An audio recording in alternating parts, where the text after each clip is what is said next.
Do you know what time it is? It's Bandless prediction time.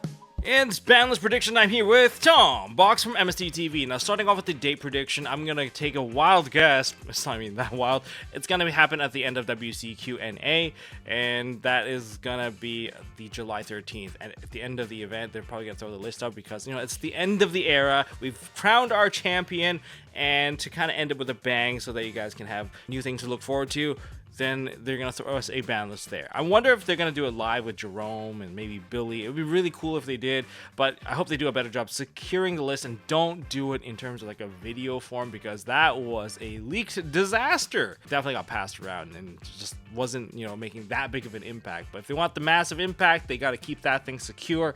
And as for the drop date, I think it might even be live like basically the Monday after. I wouldn't be surprised if they kind of push it till like August, so that perfectly aligned it with Justice Hunters. And that's the date prediction. Now for my prediction here, I have 2 cards getting banned, 5 cards getting limited, and 1 card getting semi-limited. I kind of want to get into the detail of the semi-limit card, and the bottom row would be cards that have finally served their time and ready to come back into the format, whether it be that they served their probationary period at 1 and nothing wild happened while they were available at 1, or maybe they got an errata done to them. I'm looking at you, Summon Sork. You're probably gonna see those cards there in the Freedom Lane. So when it comes to cards getting banned, I have 2 cards, King of the Feral Imps and Moon of the Closed Heaven. If you guys don't know how to do banless predictions, it's always based off of 3 things. Number 1, is the format stale? Number 2, is Konami gonna make money off of pushing new product? Are they gonna pave the way? And 3, how long has the product lived for? When it comes to like buyer's confidence, I do believe that is a thing, because imagine how mad people would be if you just bought something and they just take away your boss monster. Like, oh, you just bought Ryzio? Oh, guess what? We just banned X, so you can't play the deck. You know, they won't do that because that's really bad for business. That goes against, you know, clause number 2. But if the format is stale and no one wants to watch, no one wants to play, then a change needs to occur. And usually they have to kind of pave the way for like new products to kind of move in. And let's take a look at the King of the Feral Imps and Moon of the Closed Heaven. Yes, if you guys can already see that they are the generic bridges that lead into Mitsurugi and Fiendsmith. Mitsurugi's side, the King of the Feral Imps, I think it's a bit more forgiving because, well, 1, it requires a rank 4 for you to kind of get access to it, but any deck that can make a rank 4 will likely shove in a Mitsurugi package, because the Mitsurugi package is so grossly overpowered that a single copy of Habakiri builds your entire full board on its own, generates the Ami Murakumo, and then provides you with 2 additional bodies, maybe a negate in the back, maybe a follow-up Raigeki. I don't know, you're taxing your opponent, and that's all thanks to someone being able to bridge into King of the Feral Imps. And this actually led to a problem where Droll and Lockbird is insanely required. It is the necessary evil. A lot of people find that card very controversial, but it is needed to stop the entire search package. You don't want them to get into like Habakiri, into all those other cards for free, especially when you've already burned your Ash, you burned your Imperm, and they decide to take 2 4 bodies, and all of a sudden you're looking down a barrel of an entire board. Yeah, it's pretty like wild of how overpowered just bridging this card is. So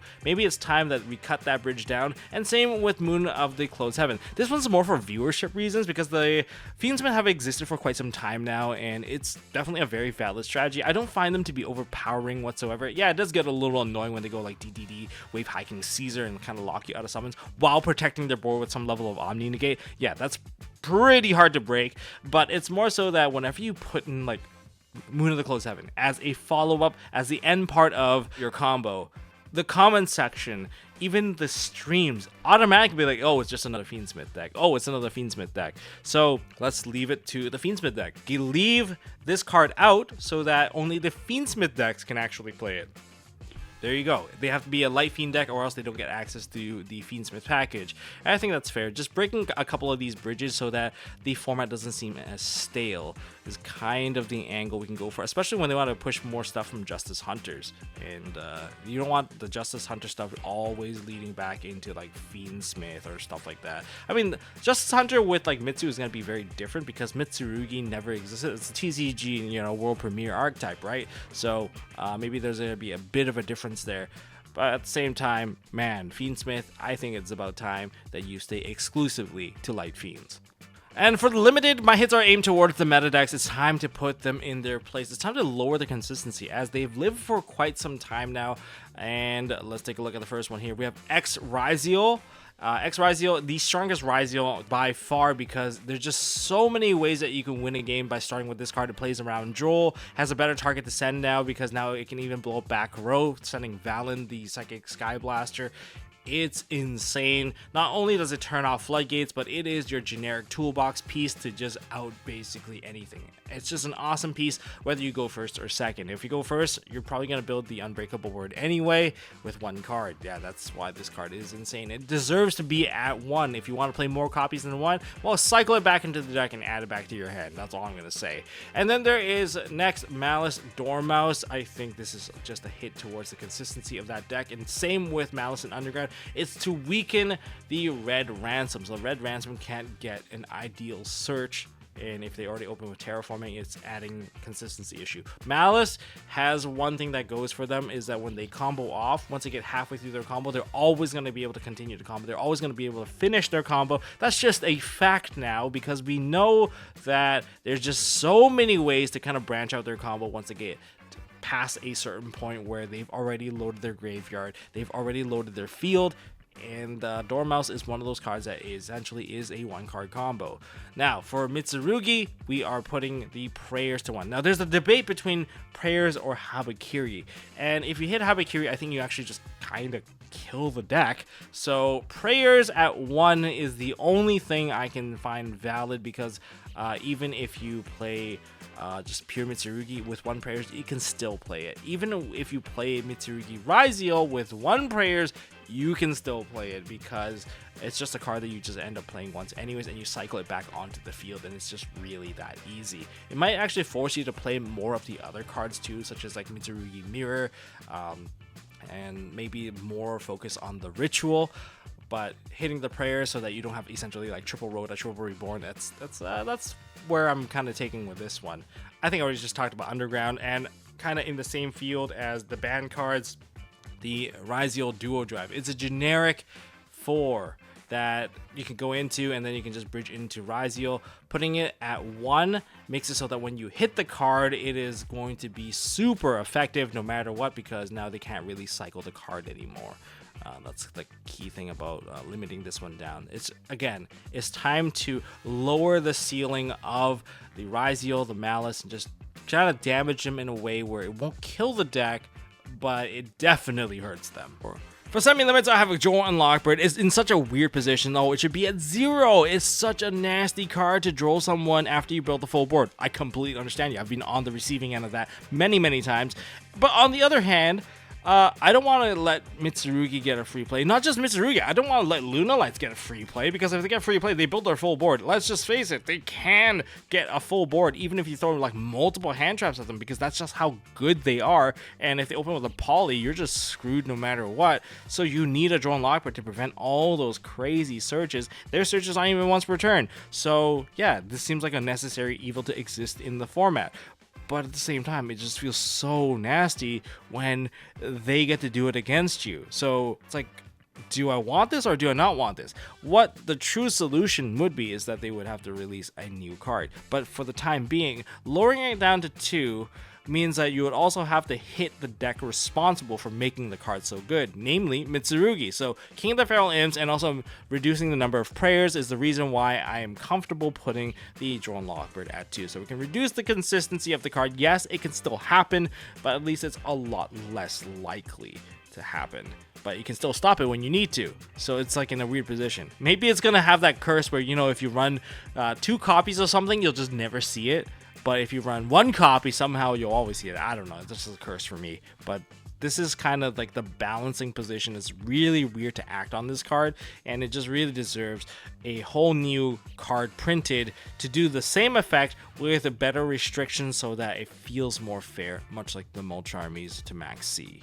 As for cards getting released out of the ban list or having their numbers increased because they passed probation, number 1, Summon Sorceress. She's the free bingo slot because she got an errata, so it's only a matter of time before she comes back anyway. Likely going back to 1 first before taking full effect of going back to 3. Next, there's going to be Masterpiece, True Jacob Slaying King. I think This card can go to 3. Didn't really make that much of an impact. People didn't even truly play it, even though the card did get reprinted. The reason why I think it's okay, even though there's like, you know, towers-esque effect on it, is because we're dealing with a bigger towers. And if there's another towers that's already in the format, that means this one is going to take splash damage when it comes to counter side against the card. So you can expect that anyone that can deal with a Lunalight Liger Dancer will find it out against your masterpiece True Draco Slaying King. Alright, so, and it's fine. Like, one pops your entire board as a Raigeki, special summon Astro Raigeki, and this one just pops one card. Okay? This one's not too bad. But then it's a slippery slope if you say like, oh, but then Dryden can come back. Yeah, maybe even Dryden can come back. Who knows? Next, we have Glow Bulb. This card is going to 1 for me because it doesn't really do anything. If you compare it with the King of the Feral Imps, the Moon of the Closed Heaven, X-Ryziel, Dormouse, anything that has these 1-card insane combos, what is 1 Glow Bulb going to do for you? I mean, if you take away the Moon of the Closed Heaven, Glow Bulb can't really solo combo into that as well. If you think about it, yeah, there's a bit of a limitation there. Yeah, you can't just go relinquish Anima into, you know, reviving it back into Moon of the Closed Heaven. No, we're taking that away. But at 1, I think it's fine, and then it eventually can move up because OCG does have the card at 3, and it doesn't do anything there. I don't think it's going to do anything here, especially when most of the cool synchro targets are gone. Next, Unchained Soul Shavara. It's at 3. Well, it's at 2 right now. It didn't do anything. It can go back to 3. I think you guys would enjoy the 3rd copy anyway. And then 3 cards that are a bit more debatable. Heavy Storm, Electromite, and Borload Savage. Heavy Storm, if it does come back, it has to take away a Lightning Storm. That's where I see it. But Lightning Storm isn't as good as Heavy Storm because Lightning Storm as a top deck is not that great, right? But you still need to limit it so that you don't oversaturate the format with mass back row removal so that people don't feel encouraged to play their back row decks anymore because they could top deck a Heavy Storm, they could top deck a Feather Duster. Top decking Feather Duster was already pretty insane. Imagine having 2 options to like mass board wipe the back row.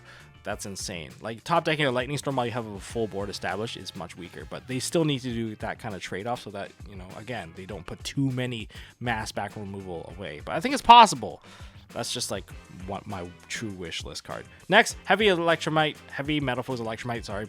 This card I think can come back. I don't think it's going to make that big of a difference, but overall it does introduce you know, something for Pendulum players to play. I'm pretty sure Triff would be happy. I'm pretty sure a lot of people will be happy with this card, but it would lead to, you know, a lot of Pendulum decks automatically being Electromite decks because it's the best card. It's gonna be the go-to beast. It almost feels like whatchamacallit, it almost feels like the cards above, you know, the Moon of the Closed Heaven. Oh, everything's gonna funnel into this one card. True, but they still need to play Pendulums to funnel into that card, which means they have a deck dedicated to that particular line, whereas people just shove in the Fiendsmith, they just shove in the Mitsurugi so that they can play it. This is very, very different, where it's like a core aspect versus, like, you know, the side chick.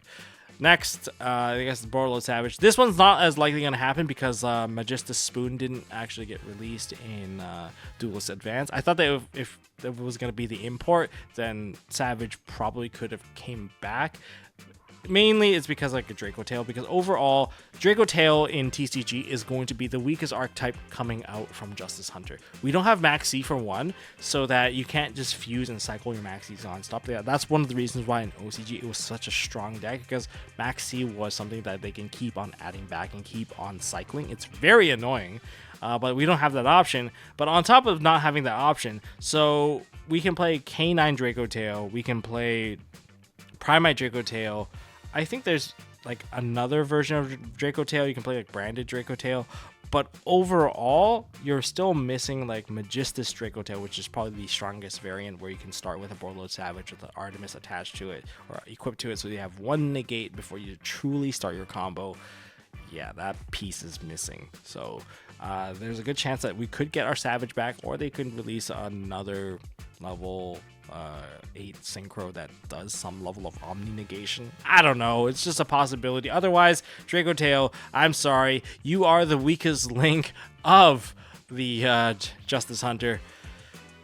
Well, that's all I have for this one. All right, so if you guys agree or disagree, leave it down in the comment section. I'd love to hear your thoughts, because your interaction is what matters here. I want to hear what the player base thinks about where the ban list should go.